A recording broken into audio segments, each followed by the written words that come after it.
Assalamualaikum warahmatullahi wabarakatuh. Jadi, saya adalah mahasiswa Politeknik Negeri Semarang, prodi D3 Teknik Informatika kelas IPA 2A. Pada video kali ini saya ingin membahas tentang pemrograman Dart dan juga mempraktikkan beberapa penggunaan bahasa Dart. Nah, Dart sendiri itu apa? Dart adalah bahasa pemrograman yang didesain untuk pengembangan klien untuk pembuatan web atau aplikasi mobile. Nah, jadi intinya Dart itu biasa digunakan untuk itu. Nah, langsung saja kita coba yang simpel-simpel dulu aja. Misalnya ini kita ingin mencetak kata hello world menggunakan bahasa Dart. Nah, strukturnya sendiri itu diawali dengan void main. Void main ini adalah fungsi utama dalam bahasa Dart. Jadi ketika ini dijalankan, maka outputnya adalah hello world. Oke, kita langsung coba saja di sini kita membuat file bernama global.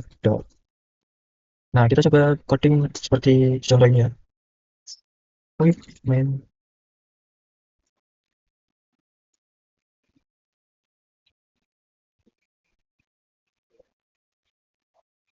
Kita coba running di terminal.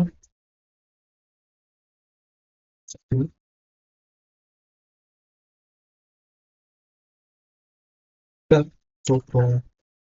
Nah, maka outputnya akan muncul hello world. Kemudian di sini juga dijelaskan beberapa penggunaan variabel, lalu uh, data tipe seperti list dan juga map. Kita coba satu-satu dulu aja. Misalnya membuat variabel nama. Nah, untuk variabel sendiri dalam Dart ini bisa kita langsung tuliskan seperti ini var, kemudian nama variabelnya, lalu value-nya. Atau bisa kita definisikan dulu tipe datanya. Misalkan nama ini adalah tipe data string. Kita bisa mendefinisikan dulu seperti ini, lalu nama variabelnya. Misalnya kita kasih nama name str.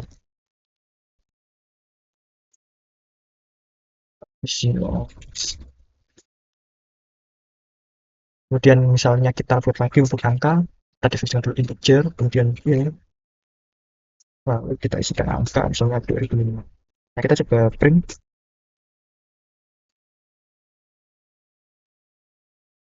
str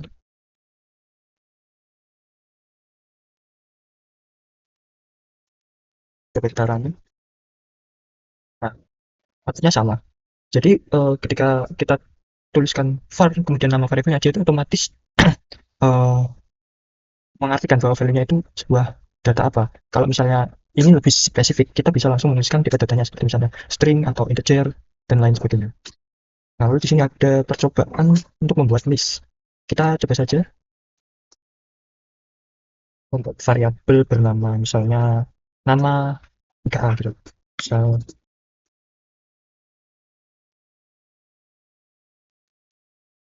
kita akan menggunakan kurung seperti ini.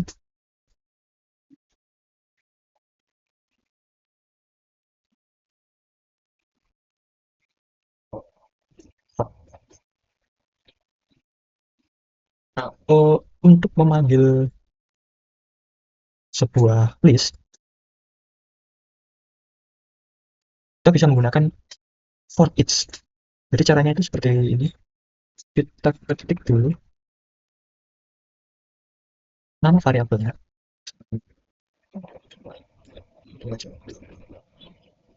Lalu for each.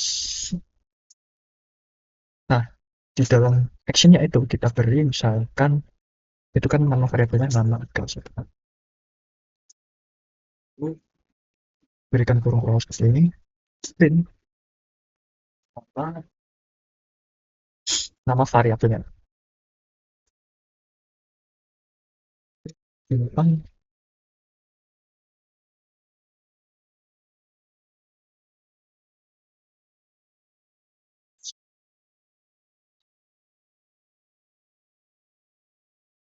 kurang satu kurung maaf.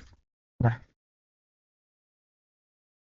jadi for each ini tuh untuk menampilkan seluruh isi dari list yang kita buat dari list variabel si nama ini. Coba kita jalankan dot. Nah, maka dia akan menampilkan seluruh nama yang ada dalam list ini dengan awalan kata nama, kemudian isinya satu persatu. Oke, yang kedua kita coba menggunakan map.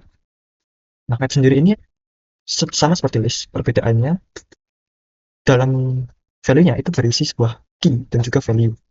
Misalnya, kita praktikkan saja.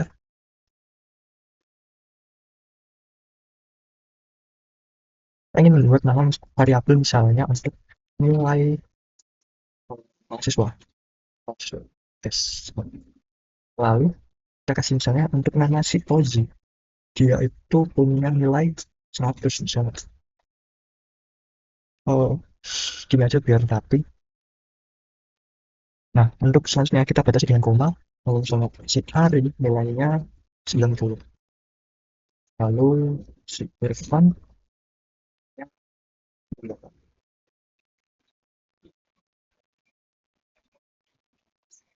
kita kurung tutup. Lalu titik koma jangan lupa. Nah, untuk memanggilnya sama. Kayak tadi menggunakan for. Kita definisikan dulu variabelnya nilai MAS for each. Lalu di sini kita uh, isikan dulu bahwa isinya itu ada berupa key dan juga value. Lalu buka. Nah, lalu kita coba print. Print variabel key. Nah, misalnya dia nilainya itu adalah value.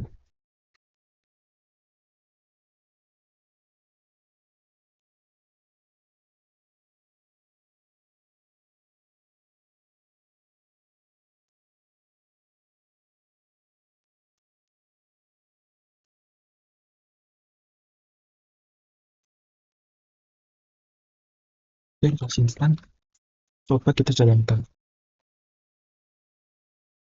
Oh, terjadi error. Oh ya, maaf ini titik koma tadi. Coba kita jalankan lagi. Nah, maka akan muncul output seperti ini.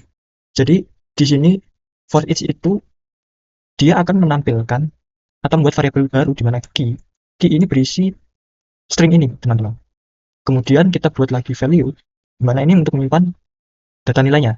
Kemudian kita print memanggil si variabel baru yang kita buat ini key dan juga nilainya itu adalah value, yaitu si nilai ini. Dan ketika kita print, maka akan muncul output seperti ini. Dia akan menampilkan isi dari map yang kita buat, yaitu key-nya dan juga value-nya. Jadi seperti itu. Lalu di sini ada beberapa contoh penggunaan condition. Oke, kita coba secara simpel aja. Mungkin untuk penggunaan operator ya, kita coba bikin misalnya kondisi gelap sama ganjil gitu. Uh, dalam program ini mungkin aku ingin membuat semacam inputan. Dalam tertini perlu kita mengimport sebuah library import .io input output. Nah, ini agar bisa nanti kita bisa menginputkan suatu nilai. Nah, kita coba saja. Misalkan kita bikin standar output, masukkan angka variabel variabel misalkan input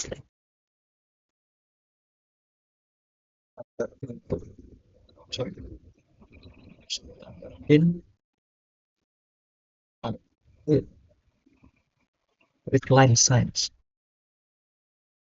Ini untuk menerima inputannya, teman-teman. Nanti bakal disimpan di variabel input ini. Kalau kita ketikkan perkondisinya dengan if kondisinya misalkan si variabel input itu tidak sama dengan kosong.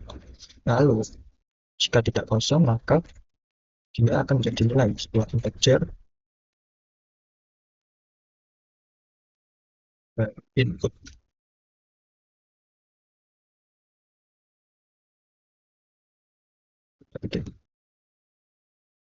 Kondisi lagi jika si itu apa ya, oh ya, dibagi dua sama dengan 0, maka dia akan mengeksekusi bahwa itu adalah bilangan. Lalu Di sini kita bikin else. Jika tidak sesuai, tidak tidak sama dengan nol, maka kita nilai print.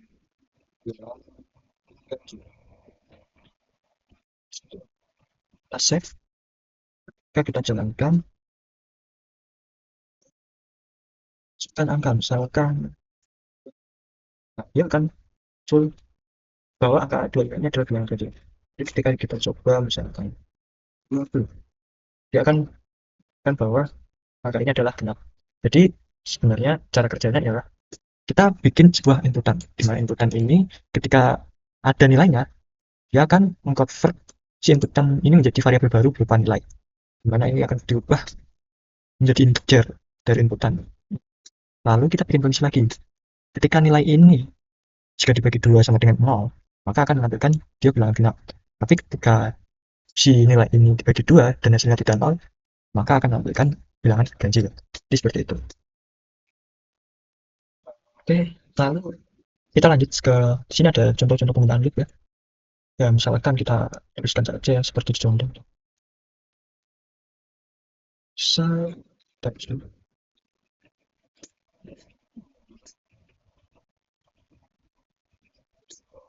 For kemudian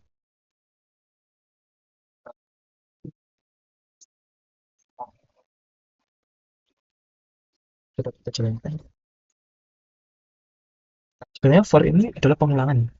Jadi pengulangan itu akan berlaku jika si i, variabel i adalah sama dengan 0. Nah, di sini ada kondisi lagi, jika i lebih kecil dari angka 5, dia akan bertambah. Jadi gini, misalnya di sini kita uh, memberikan print flutter, dia akan melakukan flutter pertama.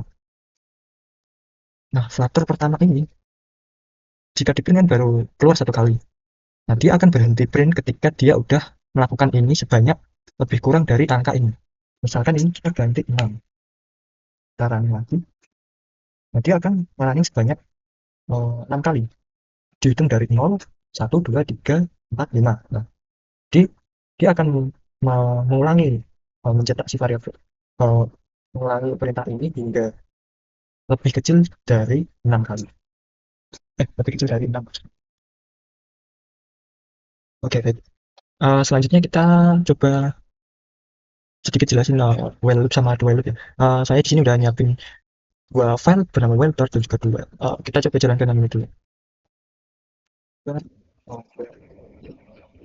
Nah, jadi pada program while dia itu akan melakukan perulangan jika kondisinya memenuhi. Jadi di sini ada jika i lebih kecil dan lebih kecil atau sama dengan 5, maka akan mencetak ini hingga kurang dari atau sama dengan 5. Maka di sini kan i adalah angka 1. Jadi dia akan terus mengulangi hingga lebih si i ini lebih kecil atau sama dengan angka 5. Nah, maka outputnya di sini dia akan print hingga 5 kali. Karena setelah 5 kali i yang berubah menjadi 6 misalkan, itu kan tidak memenuhi. Jadi di sini dia mengulangi hingga kurang atau sama dengan 5 kali. Nah, kemudian pada duel, dia itu akan, sebentar kita coba running dulu aja.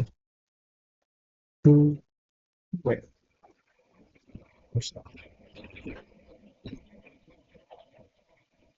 Nah, dia akan hanya satu kali saja.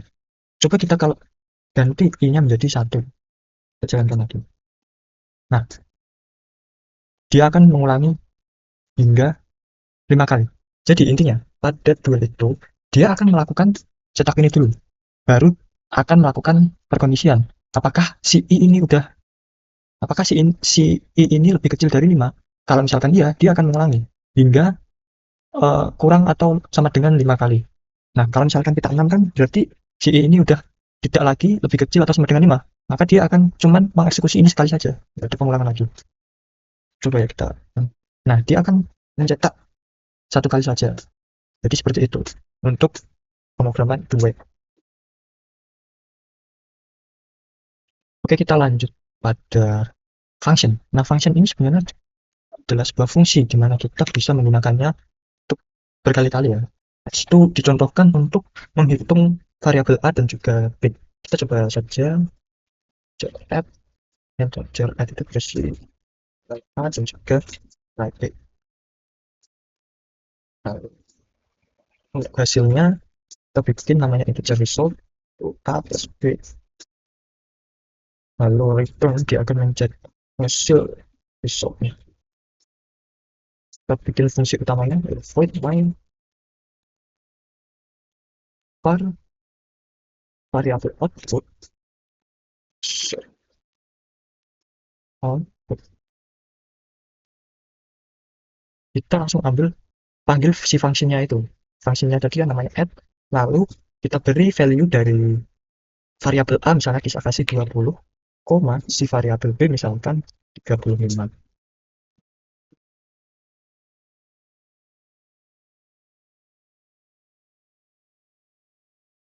Kita jalankan coba. Oh,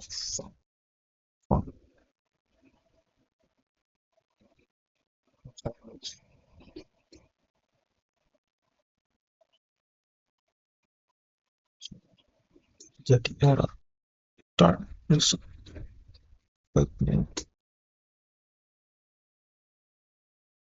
Oh ya, lupa pulang print output. Coba kita jalankan lagi. Nah, maka akan hasilnya dia akan menjumlahkan si A dan juga B. Kita bisa buat lagi nih, misalkan ada variabel baru, misalkan output 2.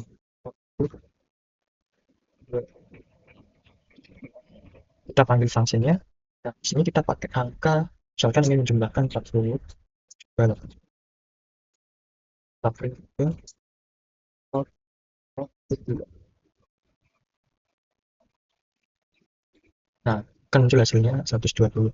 Jadi function itu sebuah fungsi di mana kita bisa menggunakannya berkali-kali. Misalnya kita ingin menjumlahkan dua variabel, kita tidak perlu menulis si rumus ini berkali-kali. Kita bisa menggunakannya cukup memanggil fungsi yang bernama add, lalu masukkan variabelnya di sini. Itu. Oke, lanjut. Selanjutnya ini ada class ya. Uh, Kelas ini memiliki struktur, di dalamnya ada sebuah atribut, kemudian ada juga fungsinya. Nah, karena itu apa sih kelas? Kelas itu semacam sebuah rancangan. Kemudian di dalamnya itu ada sebuah atribut. Nah, atribut ini adalah data yang dimiliki. Kemudian dia memiliki juga function atau method. Jadi ini adalah sebuah tindakan. Gitu. Mungkin kita langsung praktekkan saja cara penggunaannya. Saya sudah siapin file bernama class. Dan, misalnya kita bikin kelas mahasiswa misalnya. Nah, dia si mahasiswa ini memiliki atribut nama, lalu apa? Mungkin apa lain misalnya, kayak nomor HP misalnya, string aja. Lalu oh, prodinya mungkin. Oh ini aja deh. Jar. Nah, kita kan udah bikin atributnya nih. Lalu selanjutnya kita bikin yang namanya itu konstruktor. Uh, jadi konstruktor ini itu untuk apa ya? Mengisi data dari atribut ini ya. Jadi misalkan kita buat is name.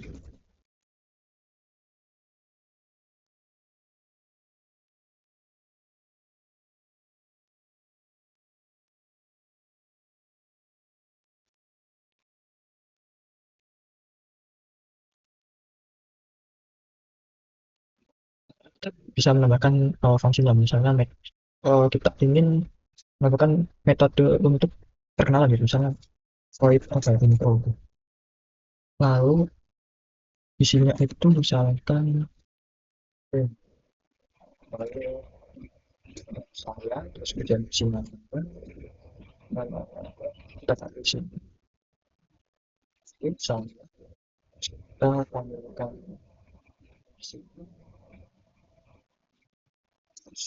dan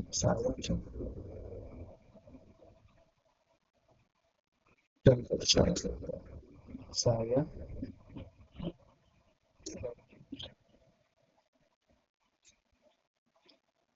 nah, kan kita bikin satu function saja, kita bisa bikin lagi misalnya untuk apa ya, misalkan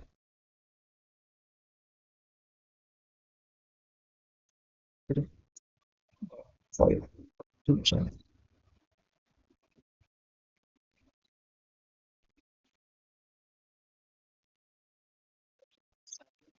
Ya,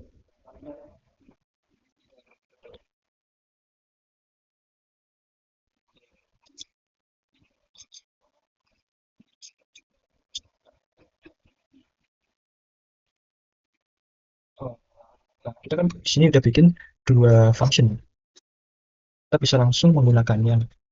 Ada fungsi utama wave main.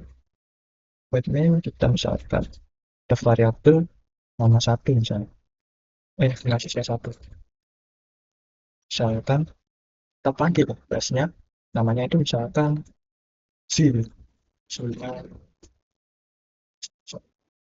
kosong juga dia itu for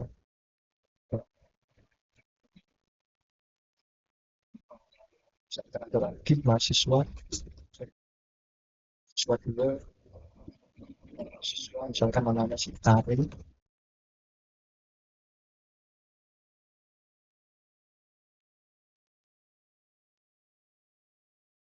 kita coba print atau gunakan fungsinya metode yang kita buat tadi, misalkan mahasiswa satu melakukan intro, dalam melakukan intro si Ari itu melakukan coding kayak panas tadi ya, dia bangga kita running coba ya, nulis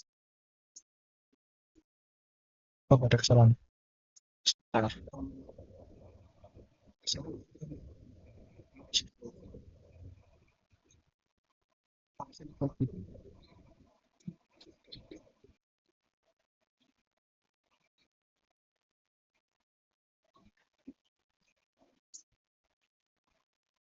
Oh ini nggak boleh sama yang tadi, misalnya boleh sama-sama variabel yang atas.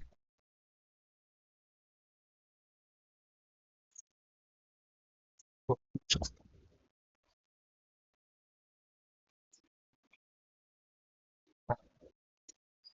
oke, kita jalankan coba.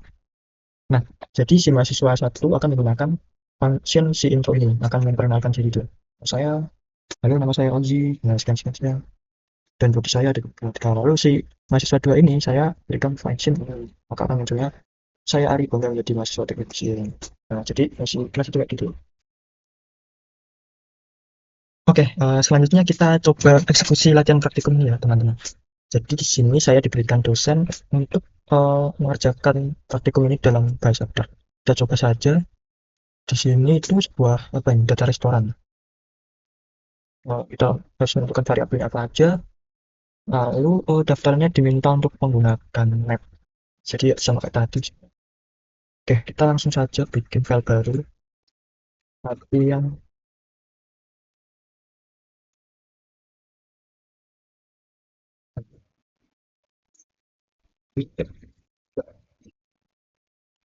oke. Di situ itu ada si restoran ini memiliki nama, nama, tahun, pemilik, alamat, lalu ada status buka atau tutup. Kita langsung eksekusi saja. Oh, kita buat nama variabelnya dulu. Tadi ada nama apa? Di situ nama restorannya seafood. Lalu tahunnya kita pakai indeks akhir. Ya, di sini ada nama pemilik. Simple. Kok, kok gini? string nama alamatnya itu jalan Soedarpo.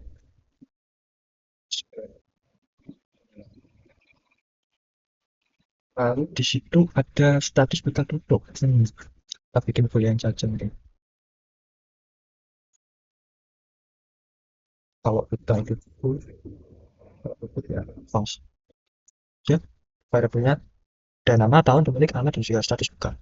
Nah, lalu eh, di situ diminta membuatkan map ya. Map untuk daftar makanan dan juga daftar menu. Kita bikin saja. Ini tuh seperti tadi ya, langsung di var terus nama variabelnya apa. Sangat daftar makanan. Ada apa aja nanti D-nya kita kasih misalnya kepiting.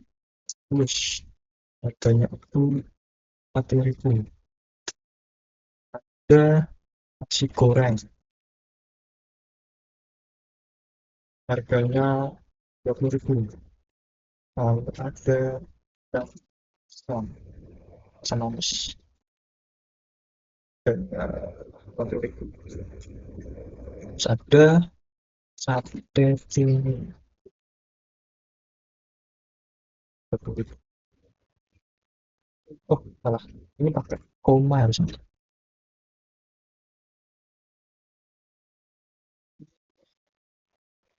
Ini sini ada titik koma. Lalu kita bikin lagi variabel daftar.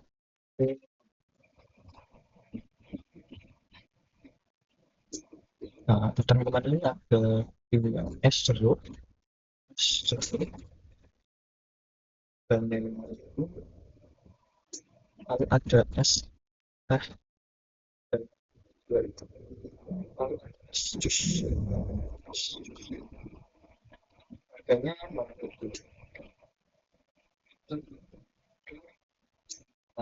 kita udah bikin mapnya aja daftar makanan dan juga daftar minuman. Lalu kita print saja untuk ini yang dari toko tadi misalkan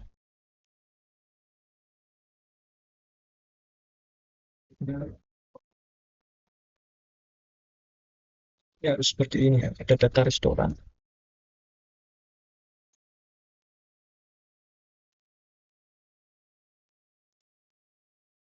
Sini ada terus ya sama jangan nama aja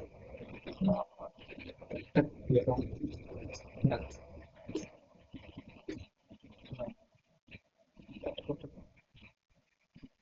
sistem gampang.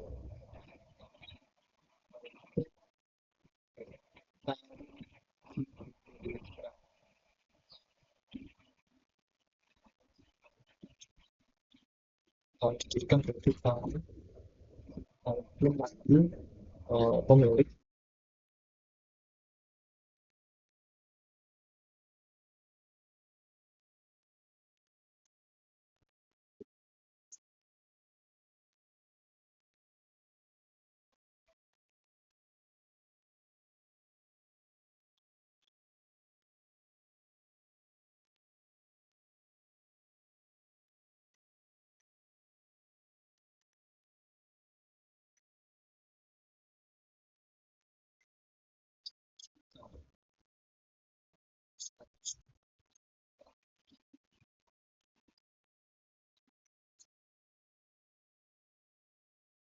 Berarti kan kita bikin dalam bentuk boolean. Jadi di sini kita bikin status buka.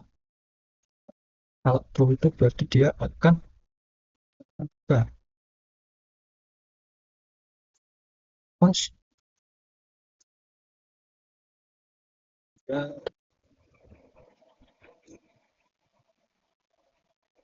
seperti itu.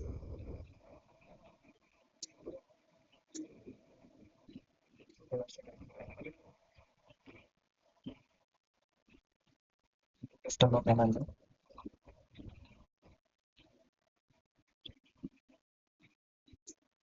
Nah, seperti di awal tadi ya, untuk memanggil sebuah map itu kita menggunakan for each vector macam for each. Nah, dalamnya tadi kan ada key dan juga value. Actionnya kita isikan key. Oh sorry, tadi apa? Oh, gini aja makanan sama value. Key-nya makanan, oh, value-nya harga.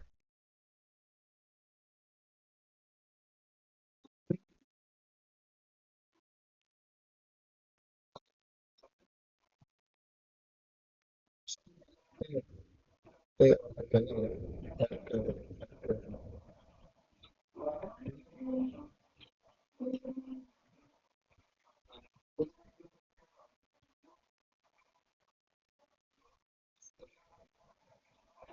Oh iya, daftar makanan. Daftar minuman.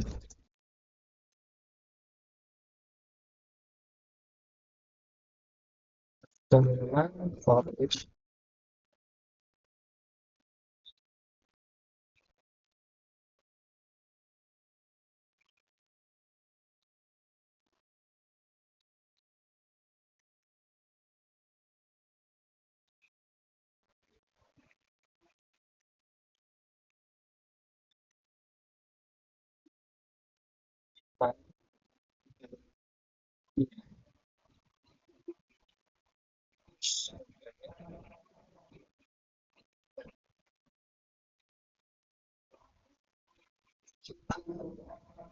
Bentar, kita cek dulu. Oh, ini ada kesalahan tadi ya. Penulisan koma.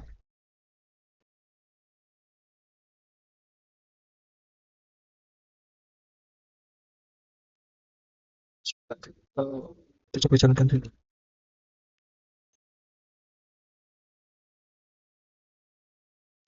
Salah bagian tutup. Ini ada kesalahan. Restoran. Kan kita bikin status buka. Itu value-nya true. Oh ya, ini kurang kurang full. Kita coba running lagi. Kesalahan. Oh ini kurang titik koma. Oh, kita jalankan lagi. Nah, dapetnya udah sama ya teman-teman. Itu bagian status buka.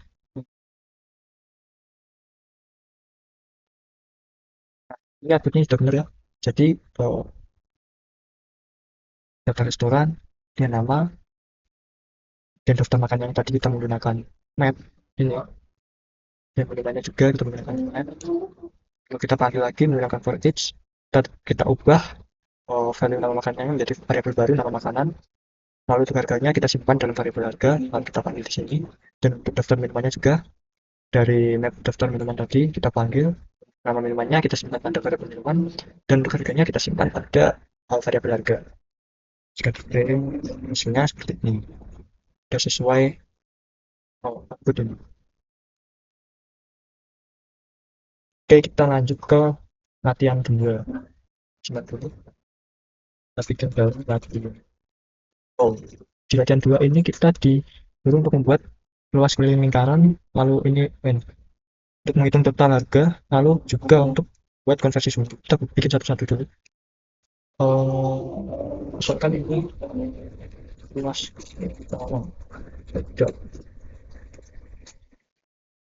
Oke, luas lingkaran berarti kita mencari luas lingkaran butuh bikin inputan. .io untuk menginputkan nanti jari-jarinya. Lalu kita butuh library juga net matematik untuk nilai p-nya nanti. Voice main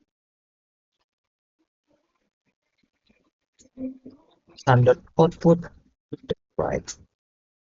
So, masukkan jadi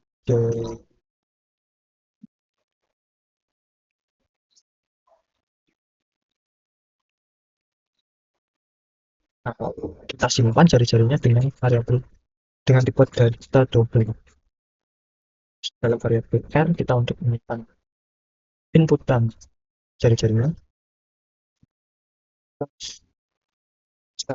input line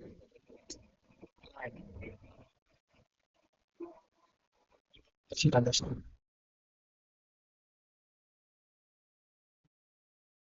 Kita bikin rumus untuk luasnya, sekarang berarti PR kuat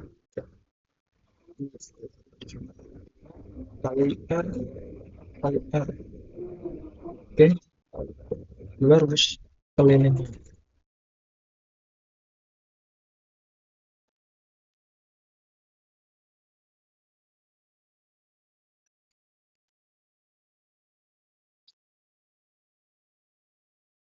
ganti aja pas pasnya adalah pasnya adalah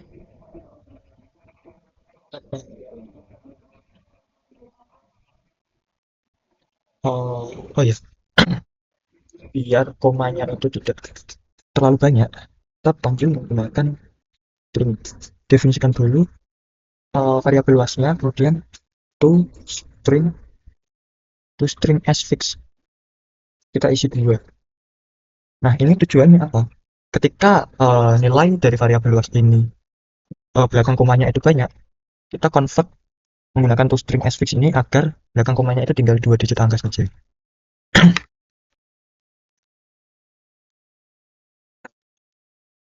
Kita print yang kelima keliling adalah sama kayak tadi, kita pakai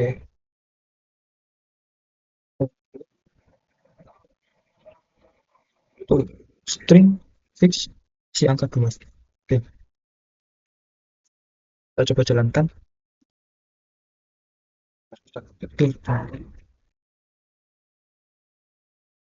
Biar masukkan jari-jarinya misalkan 27. Hasilnya seperti tadi ya, kita bikin toString sfix ini agar angka belakang komanya itu tinggal 2 digit gitu. Oke, kita lanjut untuk bikin yang ini. Bikin struk buat menghitung harga sepatu. Ke sepatu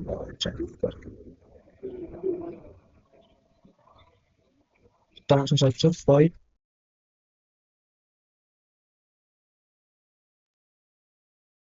ini dikasih data bahwa harga sepatu sekian sekian sekian. Kita langsung bikin ya variabel sepatu integer buat perhitungannya minimal 750 ribu. Lalu untuk perhitungan persennya kita pakai double diskonnya. Diskonnya itu 10%, berarti 0,10. Nah, lalu untuk perhitungannya kita bikin integer potongan harga, misalkan untuk perhitungan diskonnya ini harga sepatu kalikan 100%, lalu kita jadikan hasilnya itu menjadi share. Sebentar, berarti harus double, kita jadikan hasilnya share. Jakarta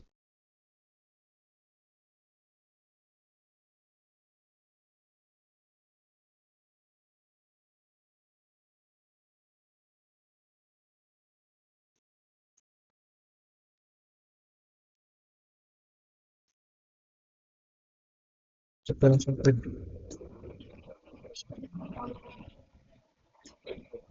P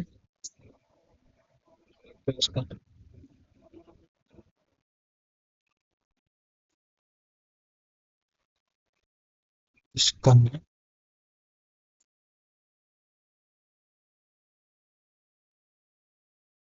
diskonnya tadi Oh iya, biar ada persentasenya kita bikin seperti ini. Sekian persen di dalam kurung kurangan lalu dikalikan 100. Benar nggak? Dalam bentuk koma-koma lagi.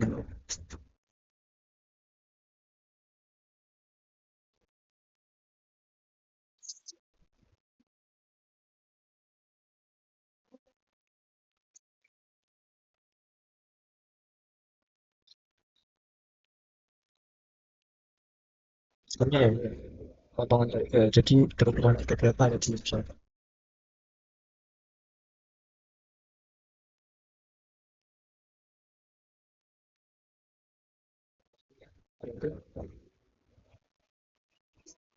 Eh, sebentar. Oh ini kita pakai integer aja ini. Biar harganya jadi bilangan bulat. Coba kita jalankan. Oh, ada error di bagian harga sepatu. Itu bagian harga sepatu.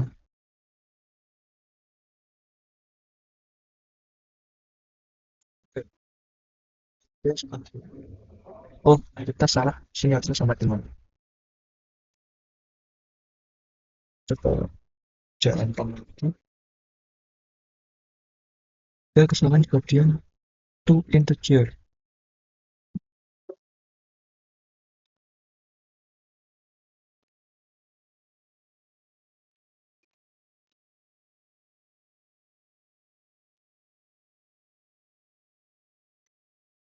Harusnya kurang biasa.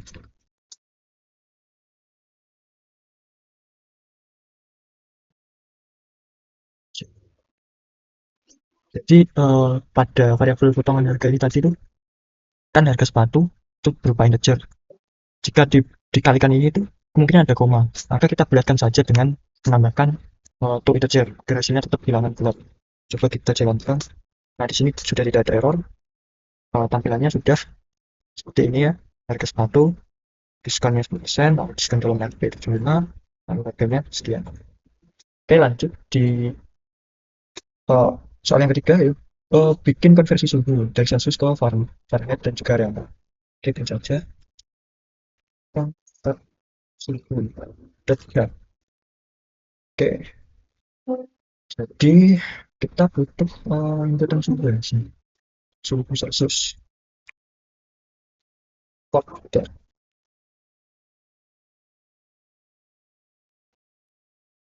langsung void input saja. Variabelnya kita minta dulu uh, masukkan suhu Celsiusnya.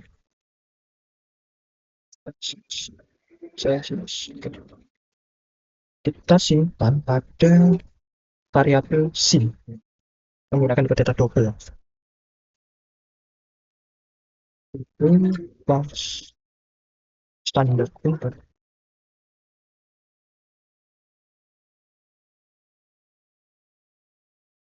Kita masukkan rumus untuk konversi ke remote dan juga Fahrenheit-nya. Kita bikin variabel baru lagi menggunakan double untuk perhitungannya.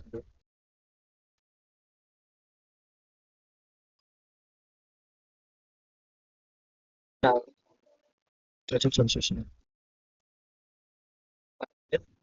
Rumusnya itu 9/5 kali derajat Celsiusnya terus ditambah 32.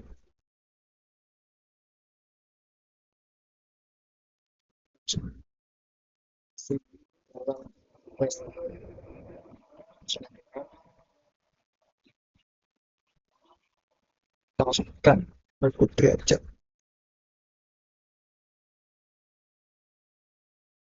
Derajat triangle. Oke, suhu suhu dalam Fahrenheit.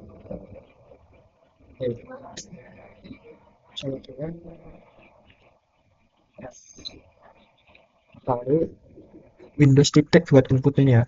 Icon derajatnya pakai Windows titik. Oke, kita simpan saja.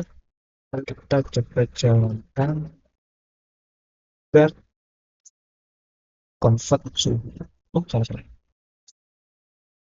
Bar convert suhu. Nah, masukkan suhu Celcius misalkan 60. Nah, akan muncul output seperti ini. Jadi tadi sini saya bikin inputan ya, seperti di awal tadi. Kalau inputan pakai standar input read line science. Dan jangan lupa di sini tambahkan library-nya dengan input .io. IO itu input output. Baik, selanjutnya di sini kita diberikan challenge juga.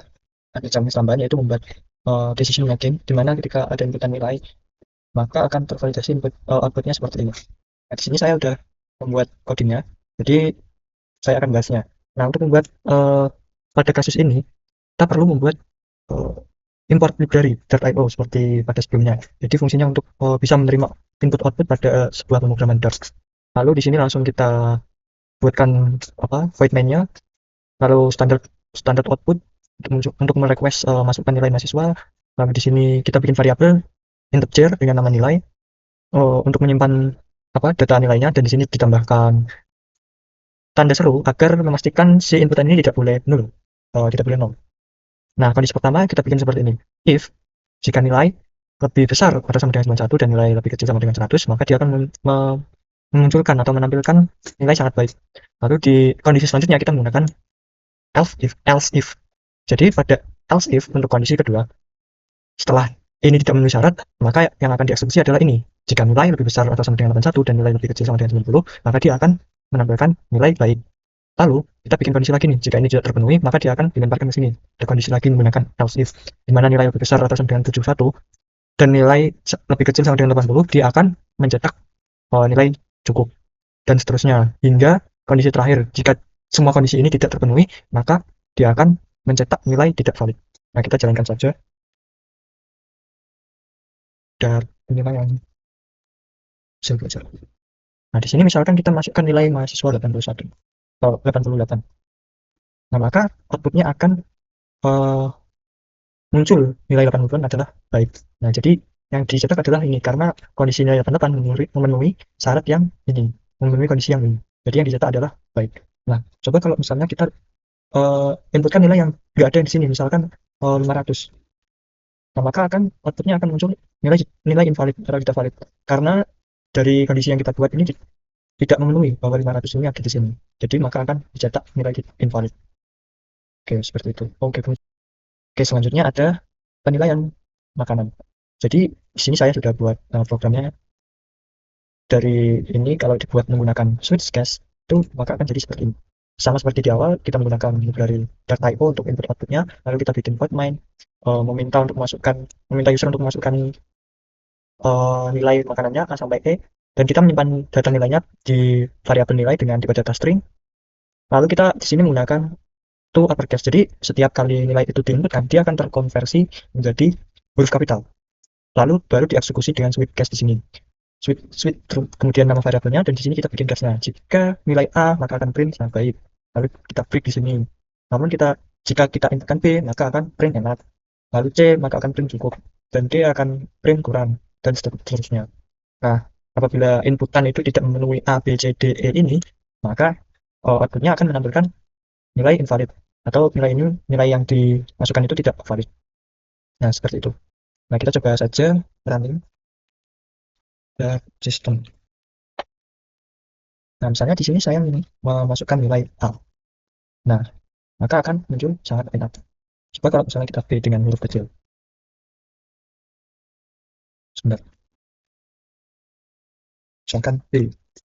Nah, maka akan munculkan output enak. Meskipun kita inputkan hurufnya itu kecil, dia akan otomatis terkonversi karena di sini ada to uppercase. Jadi inputan nilai B kecil kita itu akan otomatis berubah menjadi B besar. Jadi bisa diproses di sini. Oke, kalau misalkan kita inputkan huruf di luar itu, misalkan Z, maka nilainya invalid karena di dalam decision making yang kita buat itu tidak ada case bernilai Z. Jadi seperti itu. Oke, selanjutnya kita bahas untuk challenge yang keempat, yaitu membuat looping ya. Jadi di sini diminta untuk membuat looping biar polanya seperti ini. Nah, untuk codingnya sendiri saya buat seperti ini. Jadi seperti di awal menggunakan import.io untuk library input outputnya. Lalu ada variabel n dengan tipe data integer, dan di sini dipastikan agar tidak nol atau tidak kosong. Lalu di sini kita bikin perulangan. Nah, perulangan di sini kita bikin perulangan dulu awalnya. Nah, di mana nanti variabel baru i ini adalah sama dengan 1. Nah, i ini itu dibikin lebih kecil atau sama dengan n. Lalu dia akan bertambah. Nah, di dalamnya kita bikin kondisi lagi bahwa ada integer j yang sama dengan 1, di mana j ini lebih kecil atau sama dengan i. Lalu j ini akan bertambah. Nah, dari perulangan ini kita menambahkan std outbreak untuk menampilkan sebuah bintang. Lalu kita menuliskan print dengan nilai kosong untuk spasinya. Coba kita eksekusi menjalankan programnya. Dan uji. Nah, misalkan di sini kita masukkan n-nya itu adalah 5 misalkan. Nah, maka dia akan menulis bintang ini sebanyak 5 kali. Di mana bintang pertama dia itu jumlahnya 1, kemudian di baris kedua dia akan bertambah jumlahnya, lalu baris ketiga dia juga bertambah jumlahnya menjadi 3 dan seterusnya. Hingga jumlahnya itu lebih kecil atau sama dengan dari inputan kita ini. Misalkan di sini kita masukkan nilai 2. Nah, maka akan mengulangi hanya 2 kali, karena setelah mengulangi 2 kali dia sudah memenuhi kondisi perulangan di sini, bahwa di sini i-nya itu lebih kecil atau sama dengan n, bahwa terus kita masukkan n di sini, maka ketika i sudah mengulangi 2 kali berarti udah sama dengan n. Jadi perulangan dihentikan hanya 2 kali saja sesuai inputan n-nya. Oke, jadi selanjutnya ada output sebaliknya. Nah, jika baris kedua dia akan semakin berkurang. Nah, untuk codingannya seperti ini sudah saya buat. Nah, jadi seperti tadi ya, ada input.io untuk input output. Lalu di sini kita simpan datanya pada variabel n. Nah, untuk perulangannya sendiri, nah ini yang beda dari tadi ya. Nah, di sini untuk perulangan awalnya itu jadi ada variabel i. Nah, ini tuh adalah variabel di mana dia akan memulai dari n, atau n ini yang kita inputkan tadi ya. Nah, lalu i ini lebih besar atau sama dengan 1. Nah, perulangan itu akan jalan hingga selama i itu masih lebih besar atau sama dengan 1. Jadi kayak programnya itu akan terus mengulang hingga i itu lebih besar atau sama dengan 1 gitu. Nah, setiap barisnya jumlah i akan berkurang. Lalu di dalamnya ada ditambahkan perulangan lagi, di mana ini ada variabel baru integer j yaitu sama dengan 1, lalu j itu lebih kecil atau sama dengan i. Nah, jadi dia akan terus jalan selama j itu masih lebih kecil atau sama dengan i gitu. Dan jumlah j-nya akan terus bertambah. Dan yang dicetak adalah bentuk bintang ini. Coba kita jalankan. Soalnya kita isi 4. 5.